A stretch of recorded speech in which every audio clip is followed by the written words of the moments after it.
අද අපි ඇලපිල්ල යෙදුණු වචන සහ වැකි ඉගෙන ගනිමු. ඉතින් මේ තියෙන්නේ ඇලපිල්ල.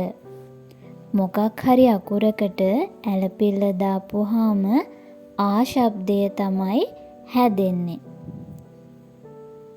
සාමය, සාරය, සායම, සාක්කුව, සාගරය, පාර, පාන්, පාසල, පාපය, පාද, නාසය, නාමය, නාගයා, නාදය, නානවා, රාවය, රාගම, රාල, රාකය, රාවන.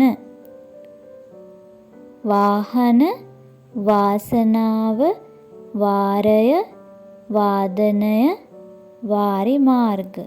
ඔය වගේ වචන ගොඩාක් තියෙනවා. අපි දැන් බලමු ඒ වගේ වචන එකතු වෙලා හැදුණු වැකි කිහිපයක්. මාමා ආවා. යානය පාලම යට. මාතර මාමා රාගම ආවා. වාසනා වරකා කාලා. පාරට තාර දානවා.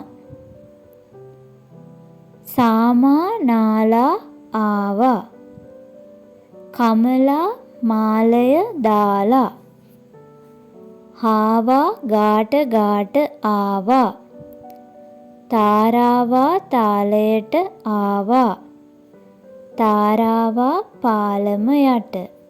ඔයාලට පේනවා ඇලපිල්ල යෙදුනහම ආ ශබ්දය එනවා.